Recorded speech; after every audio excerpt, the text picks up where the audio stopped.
missing link in the middle. And that's where I come in with my medical training and my involvement in taking care of patients right now, as well as all the literature, WHO, CDC recommendations, and all of my contacts. I'm in daily contact with several hundred ophthalmologists, Asian countries in Europe, knowing on day-to-day basis what's going on. They are 2 months ahead of us, so valuable information. So I'm their connector, the summarizer, the communicator for average citizen. Oh, good. Well, thank you so much. I'm sure we'll have more people jump on, but let's go ahead and get started. So you are a practicing ophthalmologist at the Wang Vision 3D Cataract and LASIK Center in Nashville, Tennessee. So thank you for meeting us on the other side. Yes, welcome. All right. So there's a lot of different topics that you're going to discuss. So let's go ahead and get started. Okay, so I want to, I'm thinking basically dividing today's session into 2 parts. One is more of general discussion about what are the key pieces of information. And the second is to open up for questions so everybody can jump in asking some questions. Okay, so great. Let's do that. So the question I want to cover today are 12 questions. First question is where we are as a nation and the world. Second, why this virus is so deadly. Number 3, why it kills so many young people. Number 4, what are the 2 main means of transmissions by this virus. Number 5 is what are the 3 portals of entry. Number 6 is what are the eye conditions associated with the virus. Is contact lens wearing still safe? Number 7 is what country has done the best, why? Number 8 is what country has done the worst, why? Number 9 is what's the benefit of staying home? Number 10 is how can I keep myself from getting infected?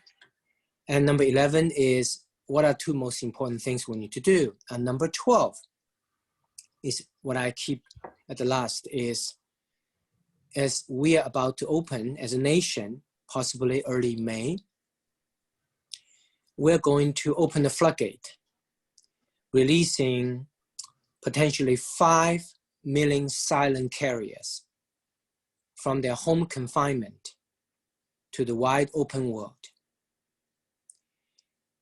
They then can possibly infect everyone, causing an even more deadly second wave. This has been true historically in the 1918 Spanish flu outbreak. 60 million people died, 60 million, but more died in the second and third wave than in the first. So I want to address what is the 7 essential measures we need to take as a country and for each one of us when we reopen the floodgate in May onwards. How can we keep ourselves, how can we prevent a potentially even more deadly second wave? So these are 12 questions. And yes, I'm a practicing ophthalmologist in Nashville, Tennessee. So my information will be from my own practice, my medical knowledge, research informations, literature, government recommendations, and my ophthalmology medical physician colleagues from around the world. First question, where are we as a nation? We are peaking mid-April. However, there are 2 kinds of peaks.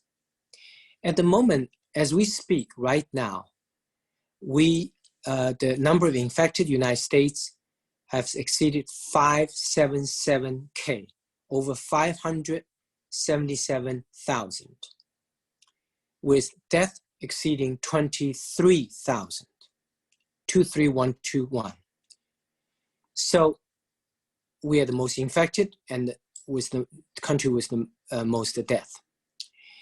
And so there are 2 kinds of peaks. new case peak and a death peak, and they're different. They are, death peak is delayed by about 2 to 3 weeks. So typical cause of infection is the first week, one gets infected, no symptoms. Second week, one has symptoms, which are typically fever, dry cough, malaise, and taste change. Then 98%, 97% of us are fine after 2 weeks. And the other few percent, 2 to 3 to 4%, continue the sickness. And third week, fourth week, get into the hospital. And about a big portion of them eventually get on ventilator, about third, fourth week. And 80% of those who are on ventilator die, 80%. So that's the typical cause of this disease. So the infection, the new case, which is identified, which is the first and second week, to death, which is third, fourth week, typically is 2 weeks delay. So new cases in America is peaking in mid-April, but after that, the death will continue rise until the death will peak itself at the end of April. If you ask me, what's the chance we're open for business May 1st? 50% at the moment. Why this virus is so deadly? It's because most of the viruses that we've known in medicine are either very deadly but not very infectious, such as SARS virus, or very infectious but not very deadly, such as common flu virus. But COVID-19 has managed to be both. Very, very, very infectious. It's the most infectious virus that we have ever seen, and quite deadly. Not as deadly as SARS virus, but quite deadly, up there. Why so many young people die? Studies have shown that 2/3 of patients die over age 50, 55, but still 1/3 dying below 50 years of age. Why these young people die who are healthy? No immune problem, no medical problem. This has to do with the concept called viral load, the number of virus that gets into a system initially, in the initial infection.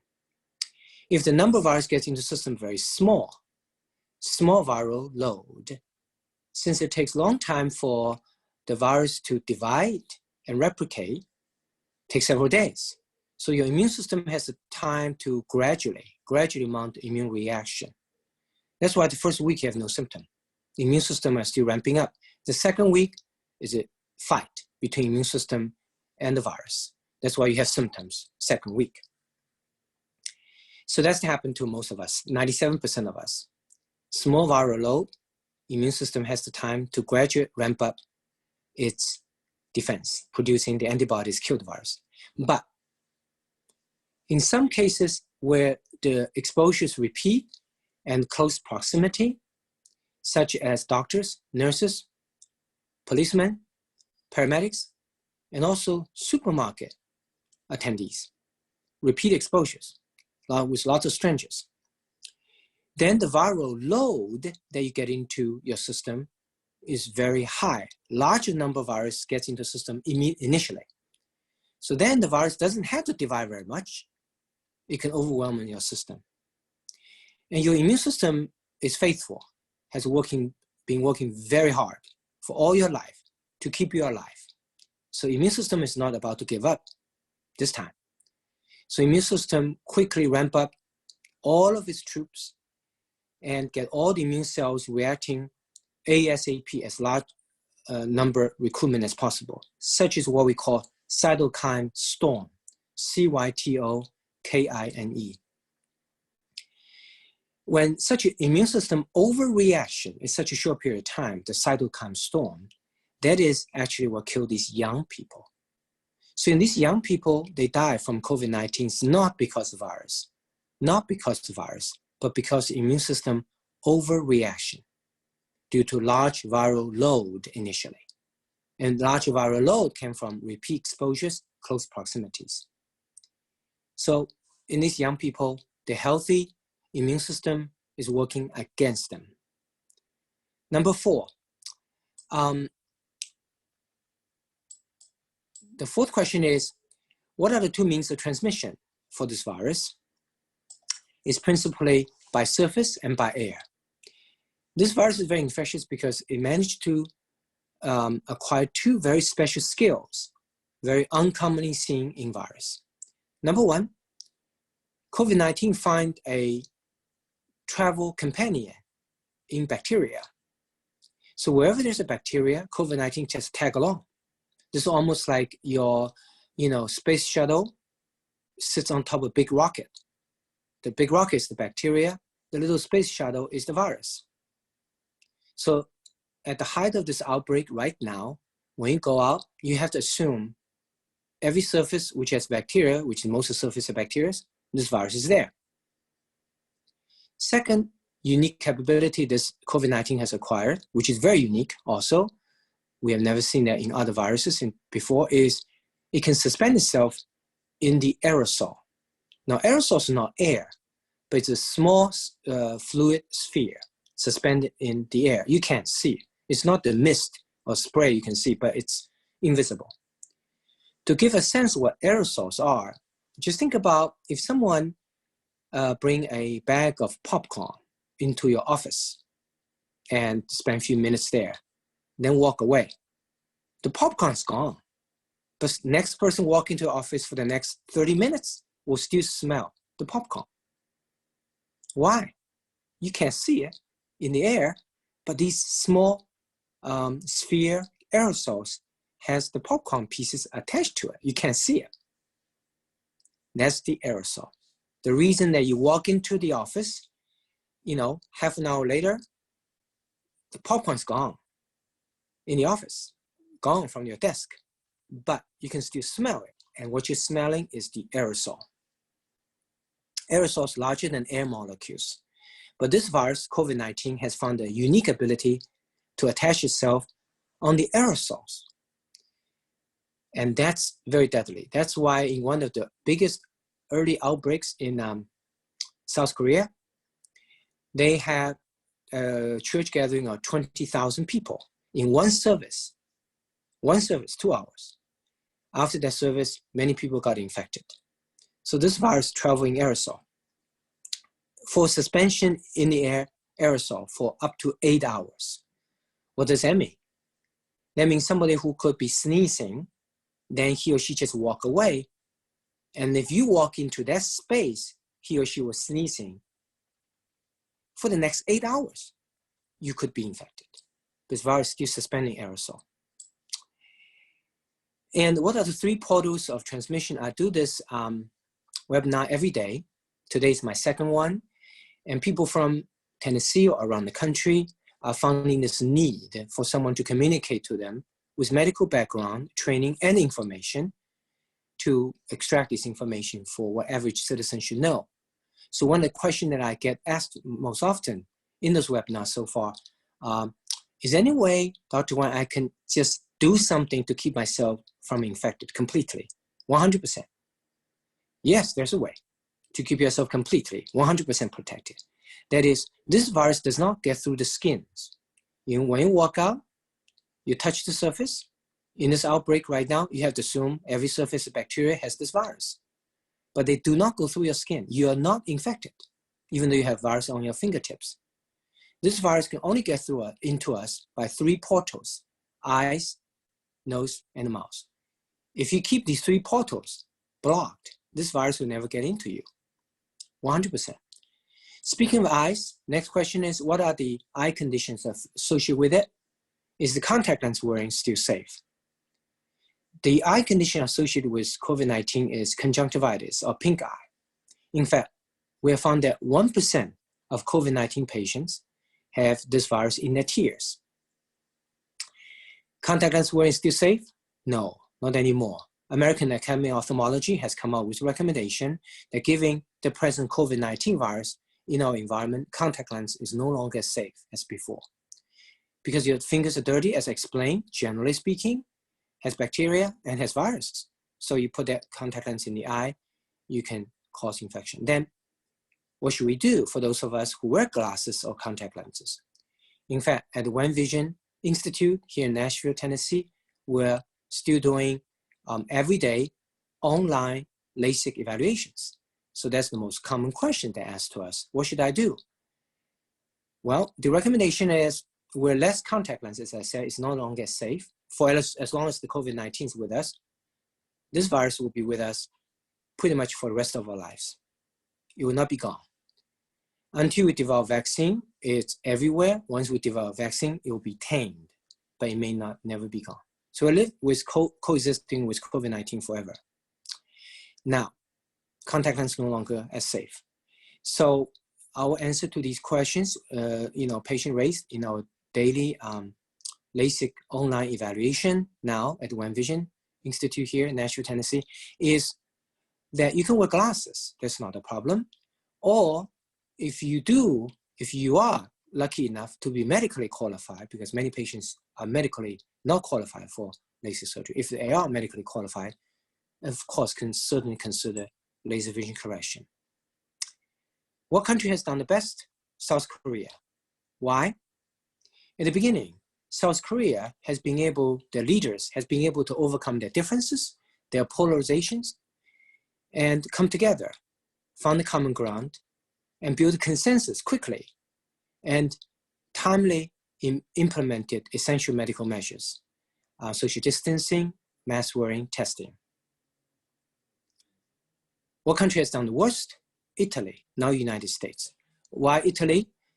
Italy, that's happened, and to quite a degree, United States as well. The leaders quarrel among themselves. They stay in their polarized corner of the society. They could not overcome their differences and found a common ground. So they could not come up with consensus for many, many weeks, and restaurants were still open, and public transit still running, and people were still not doing the social distancing or wearing masks, and testing was not widespread. So their first few weeks in outbreak in Italy, due to not being able to find common ground by the leaders, result in a bad situation. That actually bring up to this point about common ground, which I want to make a comment.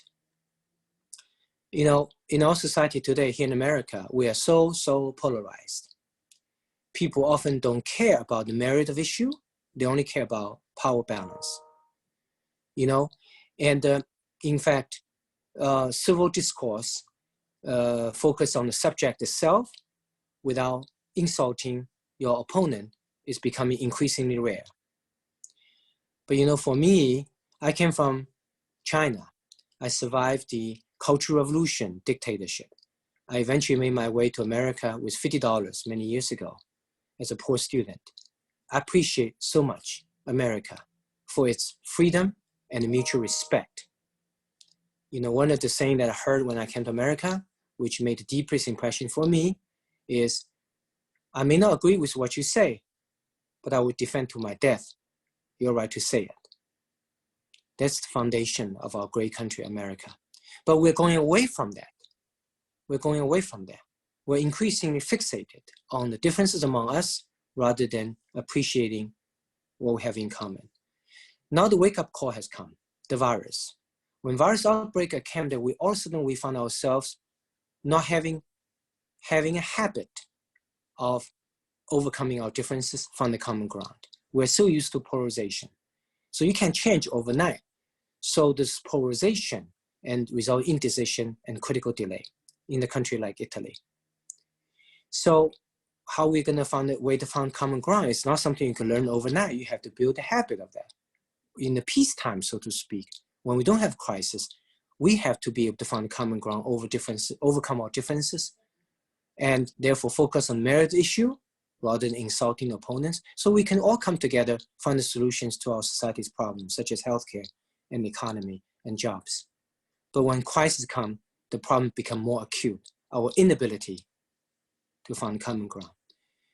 In this particular viral outbreak, COVID-19, we actually have found a common ground, which is we are all vulnerable, and we have no other choice but to find a way to work together as a human being.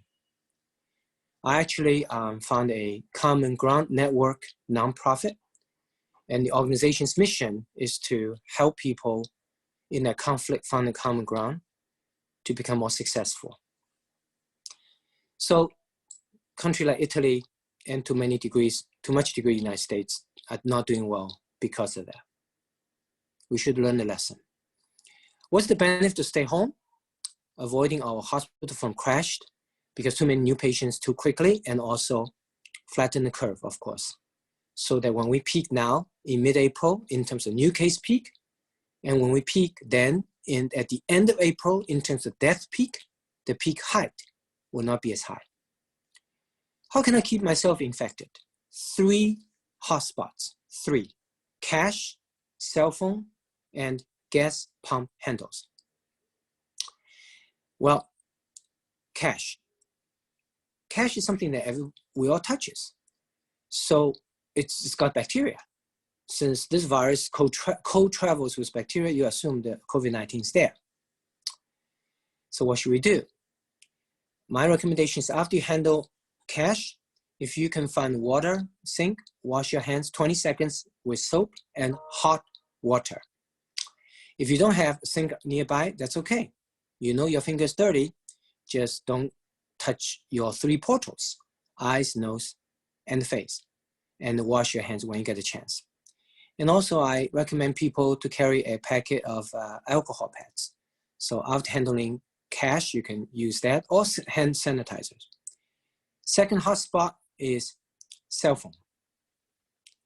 You know, we touch our own cell phone 100, 200 times, maybe more a day. And I see patients that people say, wow, I just washed my hand. Well, what you're doing now, you're holding a cell phone. Your cell phone is dirty. So your hand wash just wasted. What should we do? My recommendation is carry a stack of alcohol pad or something like that to wipe your cell phones throughout the day, frequently. Number 3, gas pump handles. If COVID-19 were a person and were to ask me this question, say, Dr. Wang, I want to infect most number of people. What should I do? What's the one place that everybody touches? Well, you touch your cell phone, I touch mine, so I don't touch your cell phone. But what's one place that we all touch in the Western society? Is gas pump handles. So Italy has so many deaths, and one of the big contributing factors gas pump handles has transmitted this virus. So what should we do? I recommend every one of us get a roll of paper towel in the car. When you step the car to fill the gas, you tear one piece of paper towel, wrap around the gas handles. Afterwards, throw the paper towel away. Some people say, I want to wear gloves. That's fine.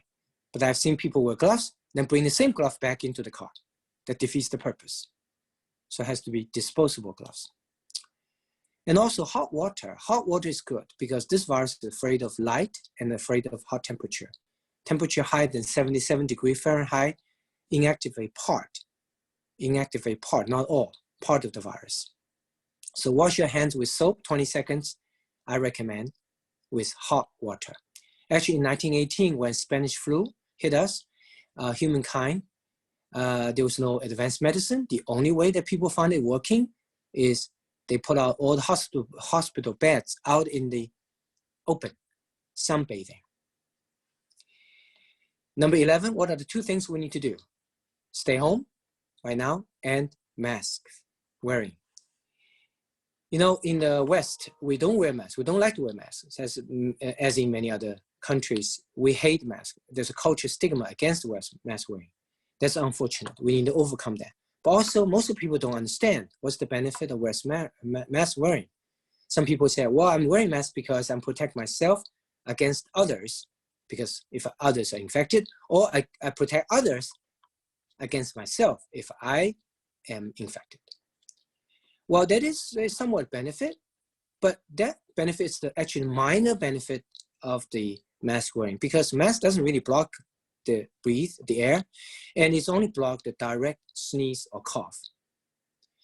The main benefit of mask wearing is actually something that most of us are not as aware as much, which is to protect myself against myself. Because as you walk out, say today, going out, you have to assume you're gonna have touch viruses. As I said, doesn't mean you're infected, because virus cannot go through the skins. Throughout the day, we're going to touch our nose, face, several hundred times a day without even realizing it. Wearing mask is provide a physical barrier to prevent that. So wearing mask is really not protect yourself against others, not protect others against yourself, it's to protect yourself against yourself. Wear masks. Final question I want to address is, what do we do now to prevent a second outbreak? To prevent a second outbreak. This is a pretty serious situation, and because second outbreak is occurring in many of the countries, which is 2 months ahead of us. So I want to go ahead and just read an article that I just submitted to our local newspaper about this second outbreak. And I'm going to literally read it. 7 effective measures to prevent a second outbreak. When the COVID-19 outbreak reaches America in early March, we as a nation found that, unfortunately, we were not sufficiently prepared. The lack of availability of test kits resulted in a delay in identifying and treating the earliest group of patients in the first few crucial weeks of the outbreak. America has now become the most infected nation in the world with the highest number of deaths. Now, another critical period will soon be upon us. As our nation reopens, we face the potential serious risk of an even more deadly second wave. 60 million people, 1 out of 4 in the world, died in the 1918 Spanish flu pandemic. And the majority of the deaths actually occurred not in the first wave, but in the second and third wave of the deadly outbreak. Over half million Americans have now tested positive with COVID-19. But the actual number of those who are infected could be 5 to 10 times higher. In other words, 2 to 5 million Americans could now be infected, but are silent carriers. Most of us are staying home right now. However, when we go back to work, the floodgates will open. These silent carriers will come out of their homes, merge into the open society, and infect potentially tens of millions of people, starting a second or potentially more deadly wave of the pandemic. A resurgence is already seen in some parts of Asia, such as Hong Kong and Japan. Since they are 2 months ahead of us, we here in America have an valuable opportunity now to learn what is and what is not working in the effort to mitigate a second wave of outbreak here. I believe that implementing the following 7 measures will help America avoid a second wave when we reopen our businesses. Number 1, the reopening should be gradual and sequential, beginning with only essential, high priority, less crowded businesses. Temperatures should be taken for everyone who enters these facilities. Number 2, no test, no work. Test all employees in these early to open businesses. Number 3, allow those who are immune to COVID-19 to come back to work first. Namely, those who have completely healed from COVID-19 and also have been followed in the subsequent weeks and to have confirmed that they are no longer shedding the virus. And those who are autoimmune to COVID-19 through antibody tests. Number 4, have voluntary testing like voting, and whoever chooses to have tested have the option of wearing a sticker saying, "I was tested." Number 5, requiring testing in high-risk facilities, crowded, repeated exposure, and elderly and medical facilities, such as hospitals, clinics, nursing homes, prisons, and high-risk professionals, such as police, paramedics, supermarket staff, and restaurant employees. Number 6, continue social distancing, mask wearing, and avoiding crowded activities in enclosed spaces. Number 7, implement cell phone-based contact tracing technologies. It was encouraging that the arch rivals, Google and Apple, have been able to find common ground to work together to create this new cell phone technology. However, in a democratic society such as ours, we must also protect the privacy and the individual rights of our citizens. In summary, as a nation, we are now at the second critical time in this pandemic. And this time, we truly have to be well prepared. We must immediately start the preparation now so that we can effectively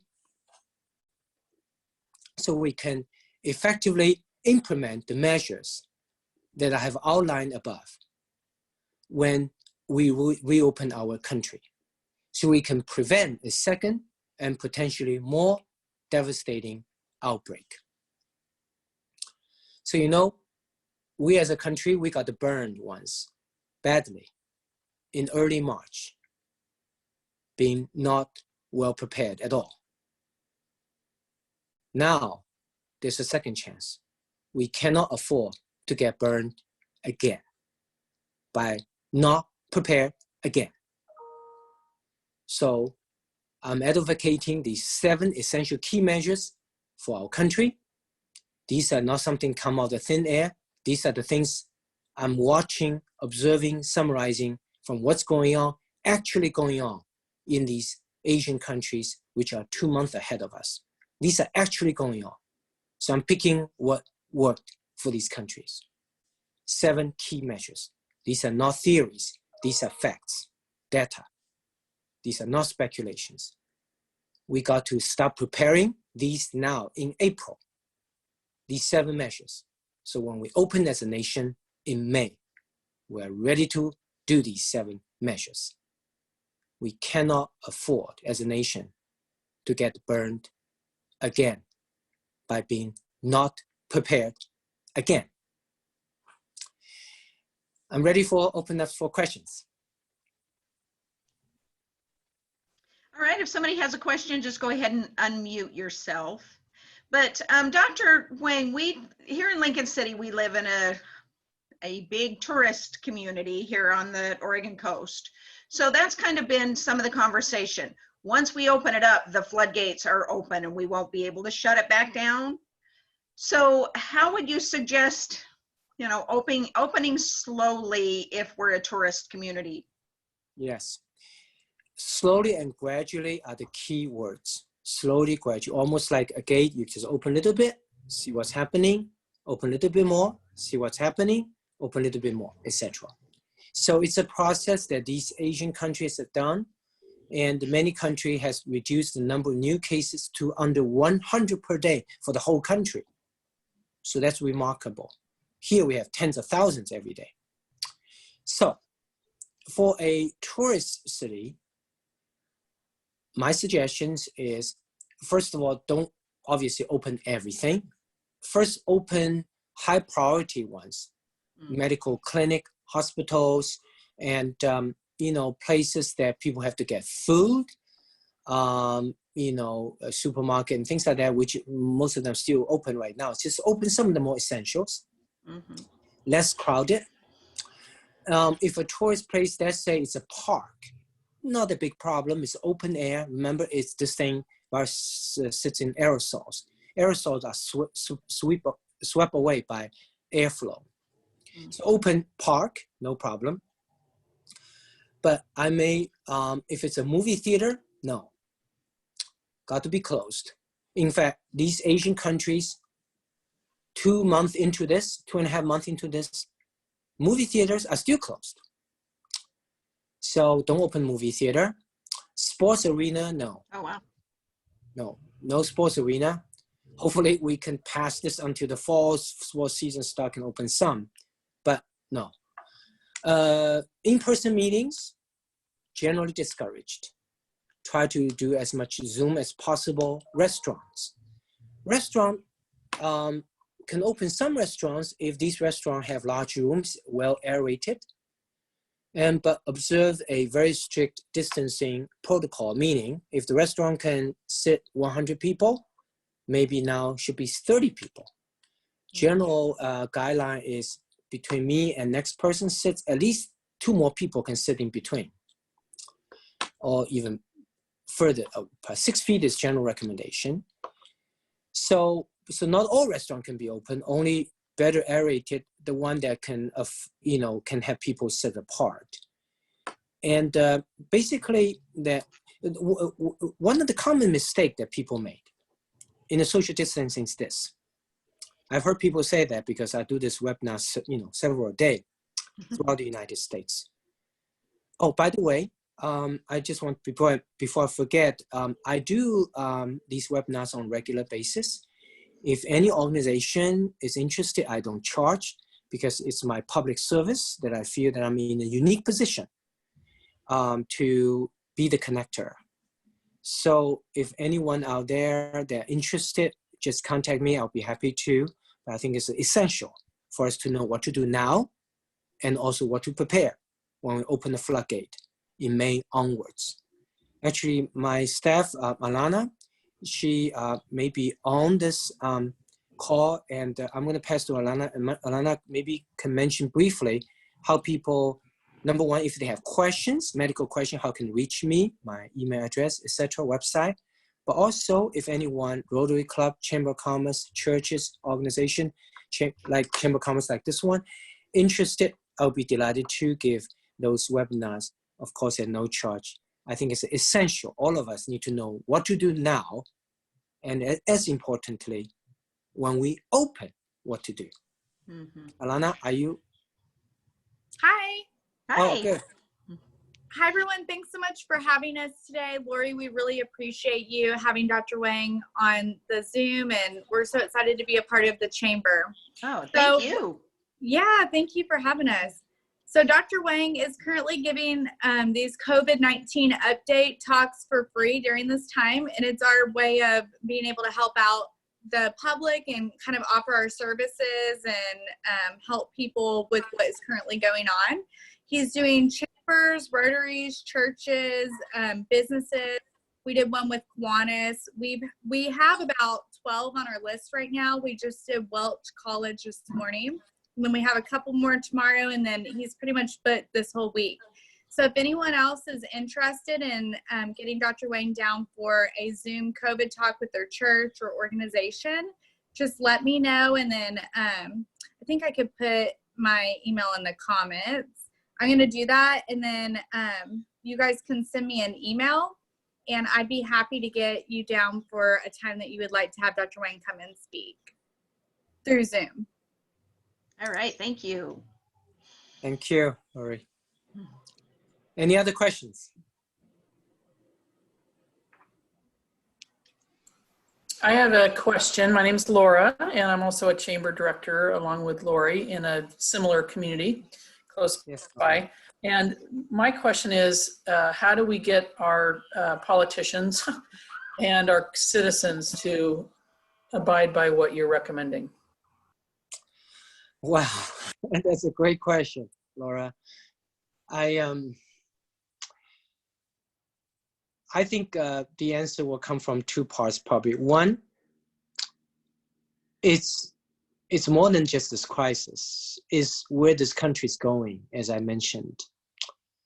That, as someone who came from another country without freedom, and in many senses, I appreciate freedom in America so much because it was not easy for me to be able to have it. I was not born with it.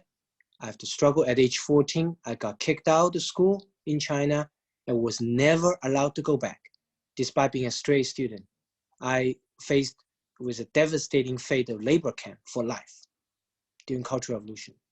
So I fought against that, came to this country, and I appreciate so much. But the thing is, right now, this country is so polarized in many ways because our leaders and our people, frankly, many of us, we kind of have taken the freedom for granted in America.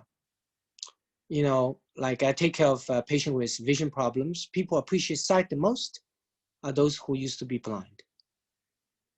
People appreciate freedom the most in America, the freedom the most are those who used to not have freedom, people like me. So I think the polarization that we have in our society comes from the taking for grantedness, the complacency, the fact that we always had the freedom in America and we don't appreciate that the value, the importance of how we should preserve that, preserve the freedom and mutual respect. So it's a symptom of we always had this and we forgot our blessing. And so to address that, fundamentally, I think we have to start with our young people. Lots of young people have no idea, no idea what the rest of the world is. One time I always give commencement speeches at universities and high school graduations, Chamber of Commerce, Rotary clubs about appreciating American freedom. And I always say, you know, it is big deal to be living in America. One time I have a young student challenge me. He said, what's the big deal? Dr. Wang, what's the big deal? I was born here, you know, what's the big deal? And I said, you know, have you heard about the immigration problem we have? Everybody from around the world wants to come to live in America. But we don't have an immigration problem that everybody wants to leave America. Why? Because America offers something that all of us human beings need, the freedom. It's a big deal. People die, will risk their lives to have a chance to you know, illegally crossing these borders, suffering extreme human suffering. They're like you and me, they're all human beings. They all want to be happy. Why do they put up such extreme suffering? Because they know if they survive that, what's waiting for them on the other side is so much better. What is on the other side? An opportunity to live in America. So we think it's no big deal. It's a huge deal. So I think if we start with our young people, educate them, find a way to let them have the opportunity to listen to stories and life story like mine, people from around the world. I have autobiography that talk about that it's called From Darkness to Sight. It's available on Amazon. Actually, it's being made into a movie right now about appreciating freedom in America. And so all of us needs to, particularly young people, needs to not take the freedom for granted. And then hopefully we will elect officials, elect politicians who have that sense of appreciation, who have the sense that we are so blessed to have this country. We don't want to ruin it. Don't screw it up. That's appreciated, and that's trying to find what we have in common rather than fixating on what we are different. You know, that the social atmosphere is so toxic these days in America that people don't focus on merit of issue, only power balance. So I think we need to elect the right officials, the people who are common ground seekers. And finally, now in the middle of the crisis, how can we make government at least, you know, listen to these medical recommendations? First, we got to have someone who summarizes for them, because not all government officials have the medical knowledge or have the opportunity to expose worldwide scale this information, the data. I could tell that because I watch TVs and so see how far off some of these leaders, officials, local governments, different people that, because they did not know, they do not know what's going on in the rest of the world.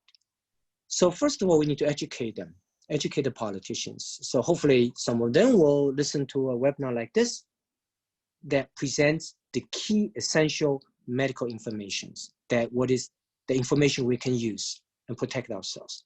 So we need to educate them. You know, let's give the politician the benefit out. Let's educate them. Hopefully, once they are armed with the education, hopefully someone will listen to. Like this, I mean, 7 recommendations, it's a key. These are key essential measures. These are not speculations. These are what's going on as we speak in these other Asian countries 2 months ahead of us. and we need to implement these 7 key essential measures to prevent a second and potentially more deadly second wave when we reopen our country. But we cannot implement that, from May onwards unless we start preparing for this now. If one biggest lesson we have learned the first time around of this outbreak, which is early March, when US is so ill prepared, we got burned once. We cannot afford to get burned again by not being well prepared again this time around. I have a question. Yes. Am I on it? Yeah. Yes. Okay. I'm Gordon McMinn, and I live in Lincoln City as well. And I work with the senior center. And it seems like little attention is being paid to testing seniors in the nursing homes and facilities, and they're the most vulnerable from what I understand. And do you have any suggestions as to how we might get the government to implement more testing for the older citizens? Yes, I totally agree with you, Gordon. One of the 7 measures that I'm proposing in terms of when we reopen, say May onwards, is while I advocate voluntary testing for the larger population, I like voting, like voting is voluntary in this country, and I encourage that, we have a little sticker put on your shirt saying, I voted, I was tested. But I strongly advocate required testing for or high-risk facilities, such as nursing homes. There's no question, majority of the fatalities occur in nursing homes, elderly with medical problems. And we have to test. Overall, we have to test more. Overall, we have to test more when we open in May onwards, not less. So I absolutely feel there's a substantial medical evidence supporting that for nursing homes, these are all hotspots. 2,100 nursing homes have substantial number of cases across the country, that the testing has to be required. Everyone, every resident, every employee is there. So I just hope that we all recognize that as the public, we all speak to our representatives, congressmen and senators, and saying that, because they're going to push back. They say, we don't have all the reagents and testing. I'm not talking about testing the whole country. I'm talking about the required part of testing is the nursing homes. That has to be required, absolutely. Otherwise, there will remain hotspots, and then it's going to start a big resurgence of second wave, could potentially kill more people in the overall society. Thank you. Thank you. Dr. Wang, I've got a question about the vaccine.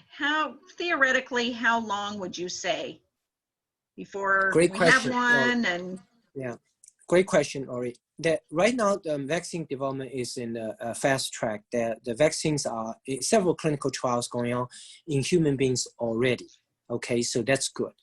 But all realistic estimation of availability of vaccine for COVID-19 is at least 2021 or later. Part of which is because in a short time that the COVID-19 has infected human beings, which is only a few months, COVID-19 as a virus has managed to mutate many times. There are 3 main strains of COVID-19 already, A, B, and C. And for example, the strain that infected Italy was very, very bad. It's one of the most potent among these 3 strains. Initially, the United States got some strains, which is mild. So initially, we actually have very small death rate in the early to mid-March or so. But then some of the travelers from the European countries brought in the more deadly ones, the strain. It's now our death rate is rising and surpass Italy even. So whenever there's a more highly mutable virus, such as COVID-19, it's harder to develop the vaccine, because vaccine is developed by taking the virus, chopping off the structure of virus, chopping off the part of, infectious or in terms of lethal aspect, but maintain some part of virus that can still elicit your immune response. Then inject that piece of virus into you so you can produce antibody against it. And that piece of virus is the vaccine. But when you have different kinds of virus going on, right, different strains of COVID-19, you have to develop different kinds of those vaccines. And if COVID-19 keep on mutating, then we're always chasing it. So there's not certain at all humankind will be able to develop vaccine. This is not even certain. There are things that we have not been able to develop vaccine in human history, but fortunately they're still very deadly, but not very infectious. And smallpox vaccine took many years. SARS virus 15 years ago took us about 1 year, but SARS virus was not very infectious, as I said, very deadly, but not very infectious.